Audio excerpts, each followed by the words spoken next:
తెలుగు రాష్ట్రాల్లో సినీ ఎగ్జిబిటర్లు కీలక నిర్ణయం తీసుకున్నారు.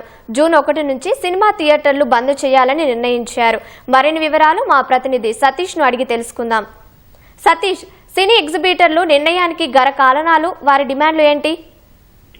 సినిమా థియేటర్ల విషయంలో ఇటు ఎగ్జిబిటర్లకి ఇటు డిస్ట్రిబ్యూటర్లకి మధ్య కొద్ది కాలంగా పర్సంటేజీల విషయంలో వివాదం నడుస్తుంది. ఈ మధ్య కాలంలో ఈ చర్చ అనేది తీవ్ర రూపం దాల్చడంతో అద్దెల రూపంలో సినిమాలను ప్రదర్శించలేము, కేవలం పర్సంటేజీల రూపంలో మాత్రమే ఇక నుంచి సినిమాలు ప్రదర్శించే అవకాశం ఉంటుంది, లేకపోతే థియేటర్ల మనుగడ ప్రశ్నార్థకమయ్యే అవకాశం ఉందని చెప్పేసి ఎగ్జిబిటర్లు అంతా కూడా వాపోయారు. ఈ మేరకు తెలుగు ఫిలిం ఛాంబర్ లో ఇరు రాష్ట్రాలకు సంబంధించినటువంటి 40 నుంచి 60 మందికి పైగా ఎగ్జిబిటర్లు సంయుక్తంగా సమావేశం నిర్వహించారు.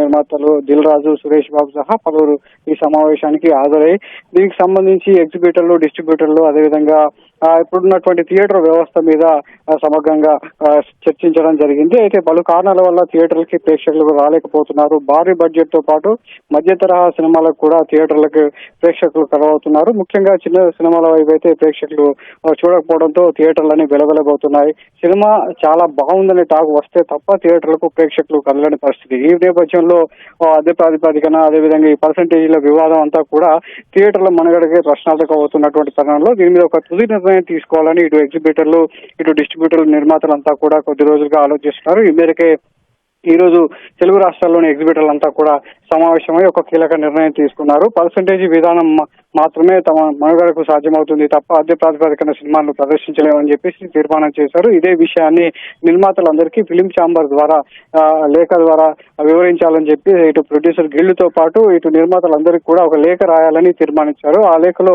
పర్సంటేజీ విధానం ఏ విధంగా ఉండాలని, గతంలో కూడా పర్సంటేజీ విధానాన్ని దాదాపు 3 విభాగాలుగా విభజించడం జరిగింది. 30 కోట్లకు పైబడి కలిగినటువంటి సినిమాలు, అదేవిధంగా 30 కోట్లకు దిగువ ఉన్న సినిమాలు, అదేవిధంగా 10 కోట్ల రూపాయల్లోపు ఉన్నటువంటి సినిమాలకు పర్సంటేజీ విధానంలో గతంలో కూడా రూపొందించారు. ఆ వివరాలన్నీ కూడా లేఖలో పొందుపరుస్తూ నిర్మాతలందరికీ కూడా ఎగ్జిబిటర్లు ఛాంబర్ ద్వారా లేఖ రాయాలని నిర్ణయించుకున్నారు. ఆ లేఖలో చెప్పినటువంటి పర్సంటేజీ విధానానికి నిర్మాతలు, డిస్ట్రిబ్యూటర్లు అంగీకరిస్తే సినిమాలు ప్రదర్శిస్తాము, లేదంటే జూన్ 1 నుంచి పూర్తిగా తెలుగు రాష్ట్రాల్లో నిరోధికంగా సినిమా థియేటర్లు మూసివేసి తమ నిరసన వ్యక్తం చేస్తామని ప్రాథమికంగా ఎగ్జిబిటర్లు అయితే నిర్ణయించారు. మరి ఎగ్జిబిటర్లు తీసుకున్నటువంటి ఈ నిర్ణయాన్ని నిర్మాతలు స్వాగతిస్తారా లేదా వ్యతిరేకిస్తారా? దీని మీద మరి 2-3 రోజుల్లో మరొక సమావేశంలో తుది నిర్ణయం తీసుకుంటామని కూడా ఎగ్జిబిటర్లు వెల్లడించడం జరిగింది. దీంతో జూన్ 1న థియేటర్లు బంద్ అవుతాయా, లేదంటే నిర్మాతలు పర్సంటేజీ విధానానికి అంగీకరిస్తారా లేదా అనేది ప్రస్తుతం సినీ పరిశ్రమలో ఒక చర్చకు దారి తీసిందని చెప్పొచ్చు.